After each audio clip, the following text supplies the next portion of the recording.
దేవుని బిడ్డ, ముఖస్తుతి ఆయనకి ఇష్టం ఉండదు.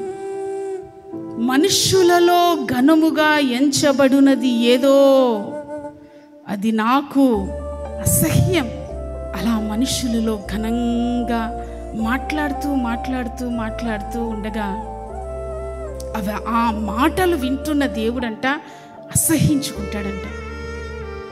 ఎప్పుడు మనం ఘనపరచవలసింది ఆ దేవాది దేవుణ్ణి, ఎప్పుడూ మనం పొగడవలసింది ఆ దేవాది దేవుణ్ణి, ఎప్పుడూ మనం హెచ్చించవలసింది ఆ దేవాది దేవుణ్ణి మాత్రమే.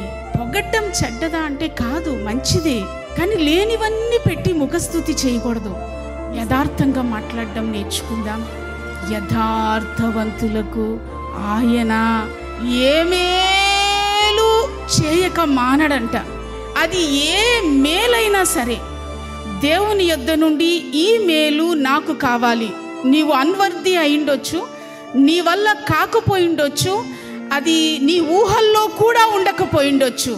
కానీ ఏ మేలు నీ జీవితంలో దేవుడు చేయకుండా ఉండాలి అనంటే, అంటే మానకుండా ఉండాలి అనంటే, ప్రతి మేలు నీ జీవితంలో దేవుడు చేయాలి అనంటే, ప్రతి మేలు నీ దేవుని ద్వారా నీవు పొందుకుంటూ ఉండాలి అనంటే యథార్థంగా మాట్లాడాలి. ఎందుకు నా జీవితంలో ఈ కార్యాలు జరగట్లేదు?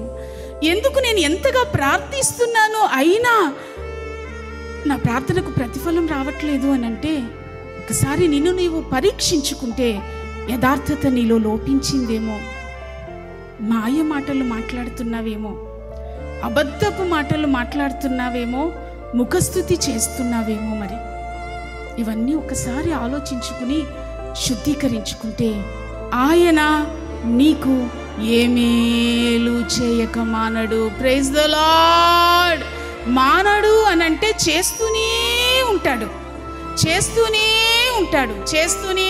ఇంకా మానే ప్రసక్తే లేదు. ఎప్పటి వరకు? ప్రభు రాకడ వస్తే ఎత్తబడే వరకు, మరణించేంత వరకు. Praise the lord.